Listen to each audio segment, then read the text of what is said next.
Today on Larry King Now, Grammy-nominated rapper Wale on his new album with Jerry Seinfeld. He's featured on essentially every song. If it's not new material from him, it's an excerpt from the show. And I use it to design almost like a method of development for every song. Do a little monologue? Yeah. Wow.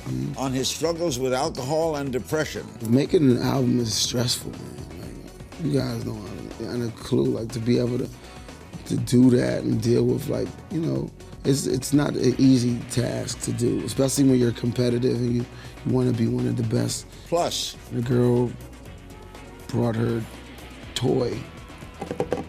Sex toy. And just threw it, like, put it right there. All next on Larry King Now.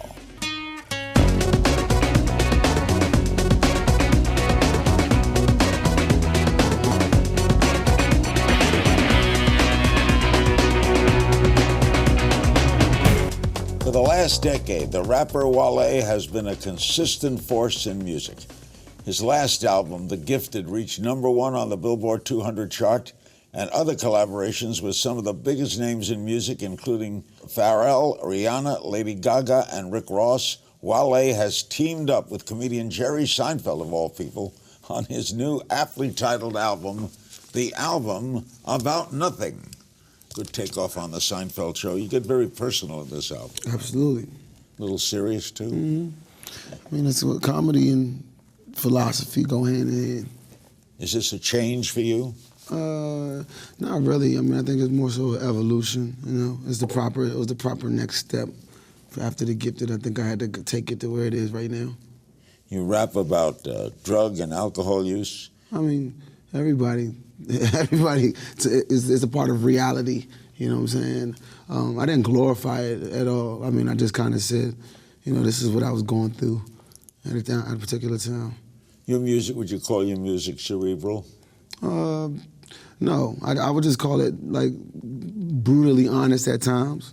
You know, even on this particular album, I like to say it's uncomfortably honest at sometimes. Like, you know, and when I did my press run in New York yesterday, a lot of times, like, I jumped around answering certain questions because I really want the listener to find them in the music.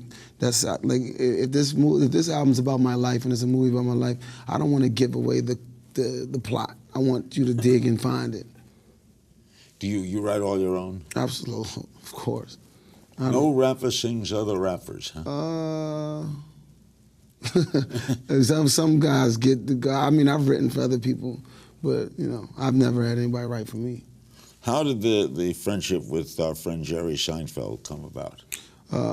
Started about 6-7 years ago. I did a mixtape called The Mixtape About Nothing. And I don't even remember what made me want to do it, but I did have like an affinity for the show, and I'm a big Larry David fan. Me too. And I just think those guys are great, like super great writers. And you know, I aspired to be a great writer in my field, so you know, I guess that's kind of how it started. And he invited me to a show in Baltimore. We kept in contact ever since then, and now we got the album. That might be the best written sitcom ever. Absolutely, like, hands down.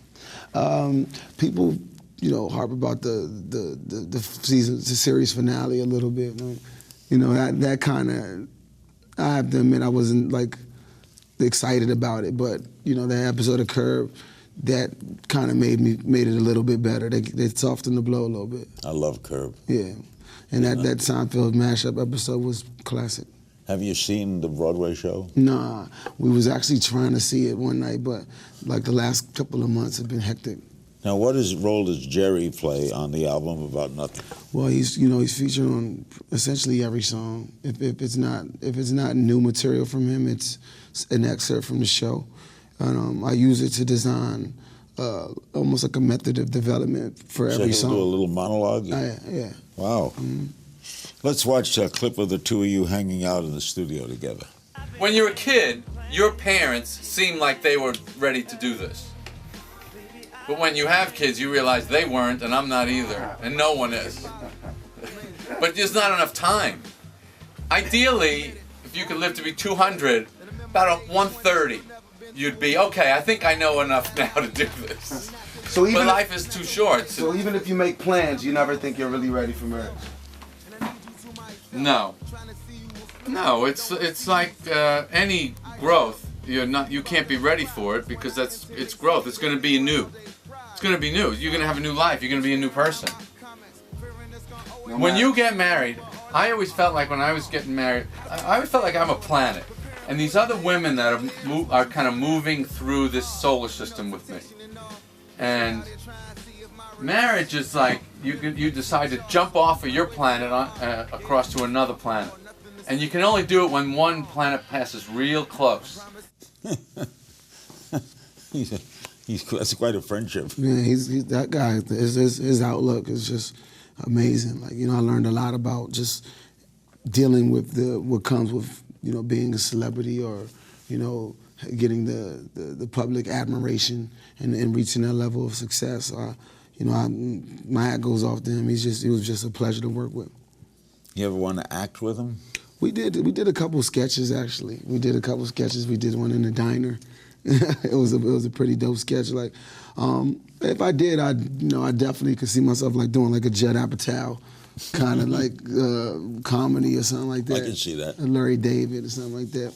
We'll see how it go. You have songs on the album with Usher, J. Cole, but mostly it's all you, right? Mm-hmm. Yep. Why does Usher collaborate with so many singers? Well, Usher's timeless, though. You know what I'm saying? Usher is one of those guys that, like, he, and especially for the Matrimony record, it's in our culture, in the hip hop world, like they're blurring the lines of like R&B and rap. Like the rappers are singing and the singers are rapping. Like, and I wanted to like kind of do something that was very bold. Like, this is nostalgic R&B, rhythm and blues, Stevie Wonder, Smokey Robinson, like soulful. Like, we're not auto-tuning. Like, this is real singing. This is a genuine song about marriage, and I'm not gonna filter it with all the other like BS that's happening in R&B right now.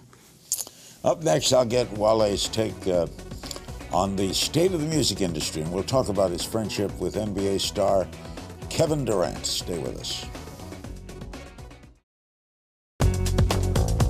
We're back with Wale. The brand new album is the album about nothing. Jerry Seinfeld and his. What a great friendship. What a great story. How the name Wale? Well, that's my government name. What name? My government name. Government. My mama gave me that name. So it's a popular Nigerian name, actually. It's as popular as like David in America. So, I couldn't think of nothing cooler than my real name. You were born in Washington, grew up in the area. Do you follow politics? Nah, I try to stay away. It's such a strong monster where we from, so I just try to I just never wanted to go on that side. Like, and it's like when you grow up in DC, you have a decision to make early. Like when you're in middle school, like, do I want to be a part of this world? Because it definitely has its own world. Like, you know what I'm saying? It's somewhere between Scandal and the Nationals.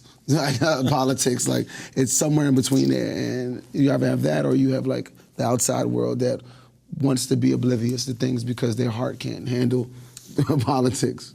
Your parents are from Nigeria, right? Yes, You ever go there? Yeah, we went there. What's it like? It was nothing but love. I mean, I had to work so much when I went there, but the love that I get in Nigeria is immense, and they treat me like royalty daggone there. So it's always love when I'm out there. You think in 2015 that a gay rapper would be accepted by the rap community? I think so. I think 2015 is another world, like, as compared to like 95. Like, I mean, everything is different. Like, I'm talking about, you got a black president. Like, I would think there would be a gay rapper before a black president. You know what I'm saying? Yeah. Like, it's like socially accepted. Like, it's just, people see people. It's like taboo to speak bad on the gay community. Yeah. No, It used to be taboo to be a part of the gay community. Now it's taboo to speck bad on the gay community. Look at Indiana. Absolutely. What they're going through. Switching gears, you and Kevin Durant, how did that come about? Well, we're from the same place, and we both got famous early, young. You know what I'm saying? So it was like a fraternity almost, like 4 or 5 people We've been cool since he first got to Texas, and I'm just proud of him and his growth. And I think when it's all said and done, he's going to be the NBA's all-time leading scorer if he stays healthy, God willing. He's an incredible athlete. Absolutely. Yeah, He's just a guy, too. freakish athlete along the lines of LeBron James, like the same kind of freakish athlete to be able to be that tall and that fast. You think Westbrook can take him far on his own? Yeah, I actually do. He's some player. He's revolutionizing the point guard position. Was he that good at UCLA? That's what everybody. I don't remember him being that good. No one remembers. I don't remember. He came out of nowhere. I mean, and your hat got to go off to the recruiting with Oklahoma, to find Harden, Westbrook, and those guys. I mean, I believe Harden was at McDonald's All-American high school, but he probably has blown away all expectations for his career in the NBA. The trajectory on him wasn't as high as he's performing right now. You're a Wizard guy, right? Absolutely. The creative liaison. I go back to the Bullets. You're the creative liaison. Yeah. Wizard. Mm-hmm. What happened to them this year? Up and down. I think we're pacing ourselves. I think we're gonna have to put together a run in the playoffs. I think we're playing possum right now. Go to the Eastern Finals. I like to think we're playing possum. I think we definitely can. I think we got to find what made us great early in the season. But I think they got it in them. I think we, we're one of the best coached teams, and obviously there are some holes in our roster that we might have to fix in the offseason. But I think we have a shot to be competitive in these. Nationals fan too? Yeah. Well, I support all my DC teams, and I'm definitely a supporter of the Nationals. I wouldn't say like a diehard fan or nothing like that. How would you describe the current state of music? Everybody's got different opinions. Music is weird. It's actually in a weird place right now because you got the streaming and you got the iTunes, Spotify, and now Jay-Z has the title. It's in a place right now. We're not really gonna know the significance of the place we're in right now for the next 10 years. When we look back on it and be like, man. And where are you in it? Are you gonna hook up with any? I'm in the thick of things, trying to be great. I'm trying to be one of the best in my sport. T-Pain was here, and he said that many music executives thinks that fans are generally not smart, and they're going to listen to whatever they put out. I think that a lot of the ways of the music industry are old-fashioned, and they don't know any better because there was such a boom and music business was so lucrative at one point, and now it's not as lucrative, and you don't really know how to gauge popularity on artists. They don't really know to go by YouTube or pre-sales or. They don't know what to go by. Before, it was just okay, go to the store and buy the CD. Now it's pirating going on and a whole lot of other things. So it's hard to gauge popularity on artists. When did you know you wanted to be in music? I've always been a person, I like to think of myself as pretty good with words. And I wasn't really. When you were a kid, I was always writing. I was always writing rhymes and poems and stories and stuff like that. Coming up, I'll ask Wale to address all the haters on social media, and we'll play a little game of If You Only Knew. Don't go away. We're back with Wale. The album is The Album About Nothing. That's Jerry Seinfeld's foot there in the sneakers, the white sneakers, and Wale in the black sneakers. And a good cover. Thank you. Shout out to Good Bully, man. He's my art guy, man. Good. Greatly done.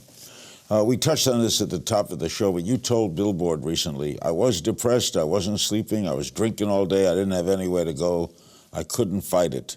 Mm-hmm. How are you dealing with it now? A little better. Being able to, making an album is stressful, man. You guys don't have a clue, to be able to do that and deal with, it's not an easy task to do, especially when you're competitive and you want to be one of the best. Some people use music as a quick buck. I actually enjoy the art, and I study the great ones, and to want to catapult yourself into that upper echelon of pressure. Absolutely, and I put a lot of that pressure on myself. When T-Pain was here, he also talked about negative comments from social media hurt him. Does it affect you? Yeah, I think. You get many negative comments? Nobody's skin is as thick as they portray.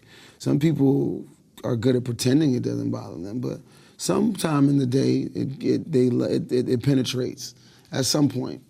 Maybe not publicly, maybe not immediately, but at some point they are sitting there and like inhaling all of the toxic, like, negative comments. You know, and how they deal with it is on them, but it affects everybody. In some Well, what you get negative comments about what? Of course. About what, your music? Yeah, everything. They're probably gonna be somebody talking about the way I'm wearing my hat right now. You know, it's just a matter of what I'm willing to, like, you know, embrace or take in and project. But they're there are people out there, you don't know who they are. Yeah. So why should it affect you? Well, You know you're good. You know, sometimes they're more than people, and sometimes they're people from media. You know, sometimes it's a popular blogger. Sometimes it feels like the general consensus. Psychologically, it feels like the world is at your back. If the first thing you wake up, if you're a single guy, you wake up by yourself, and the first thing you do is check your social media, and like you see like 3 things that are negative, your day's already started off on a bad foot.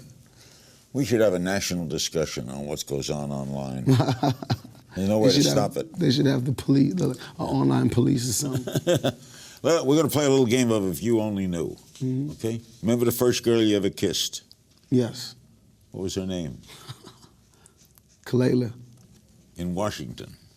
Yeah, somewhere in Maryland.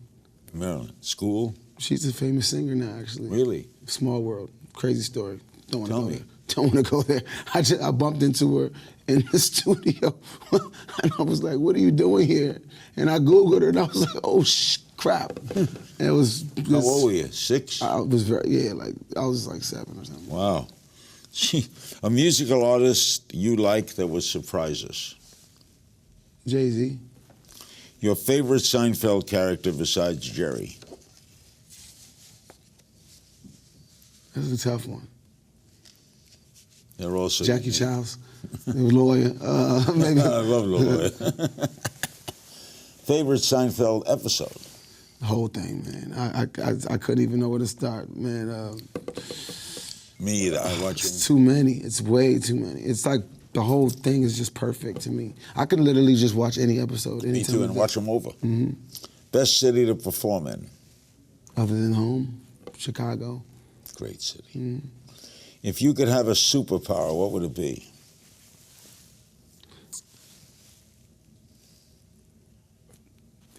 Make more hours in a day or teleport. I'd like to be invisible. Oh, I don't want to, because I don't want to know what the hell's going on. Not your sensitivity. I don't want to know. I don't want to know. What scares you? Failure. Pet peeve?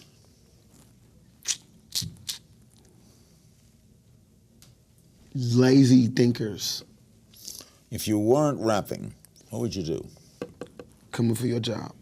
That's not bad. Craziest fan encounter?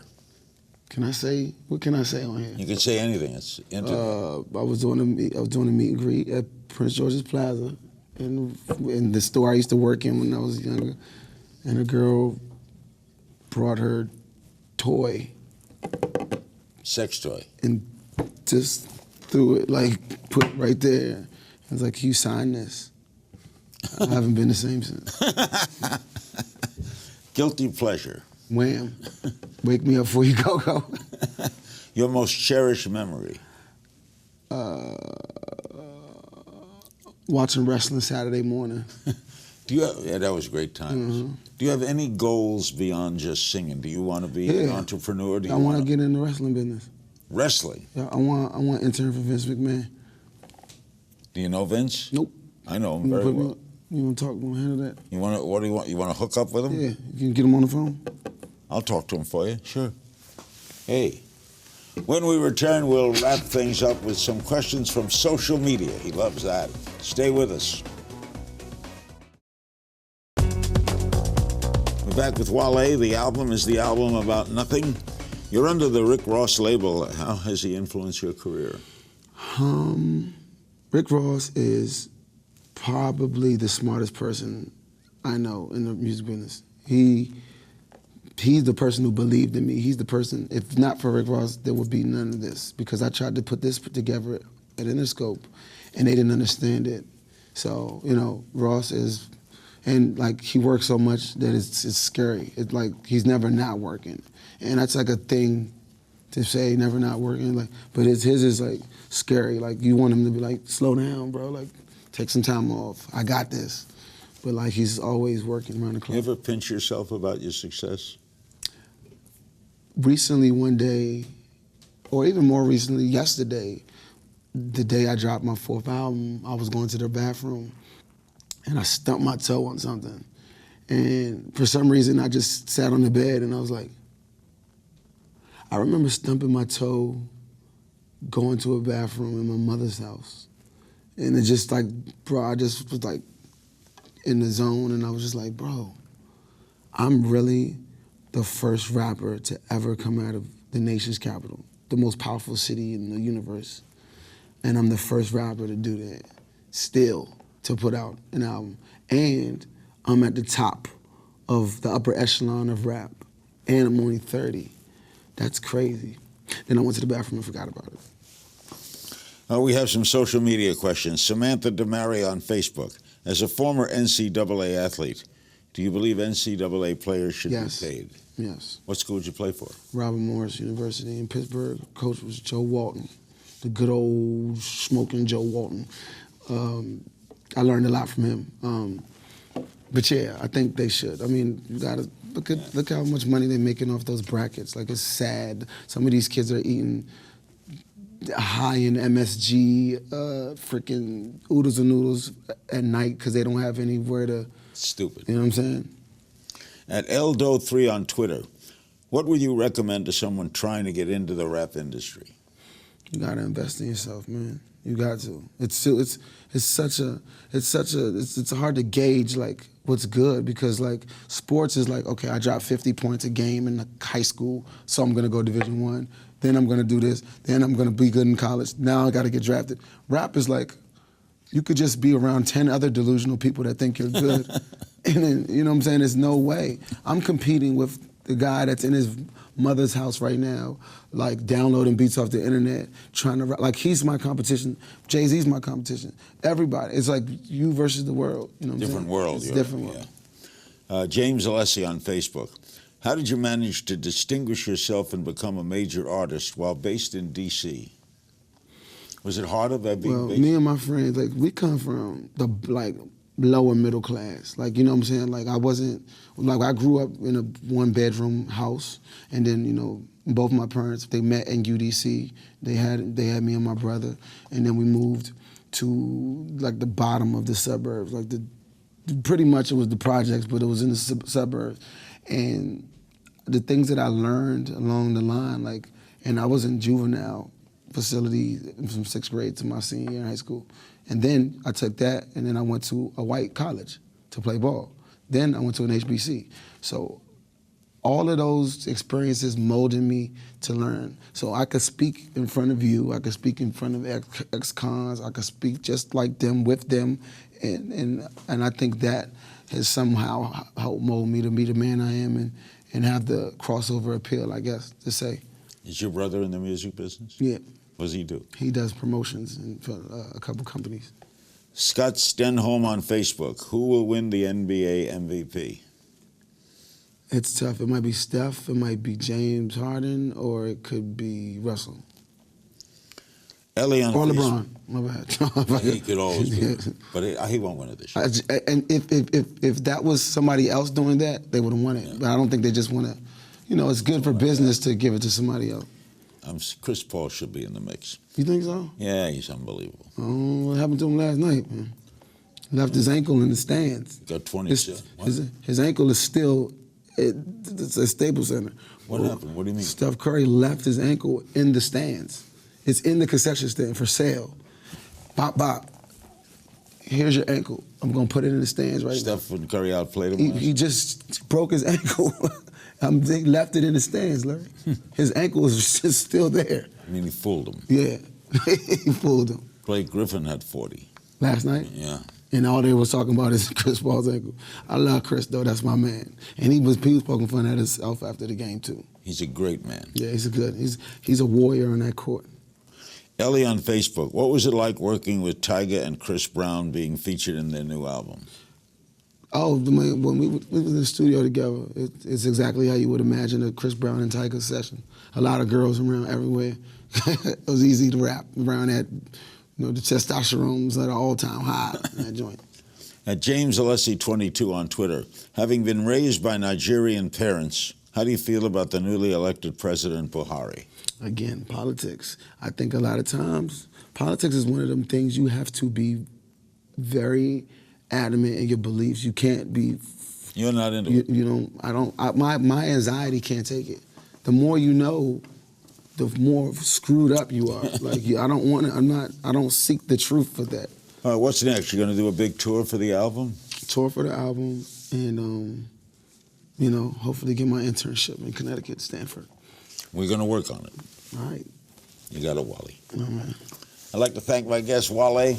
The new album is The Album About Nothing. It's right here, and it's available on iTunes right now. And remember, you can find me on Twitter at King's Things. I'll see you next time. We made it to Larry King.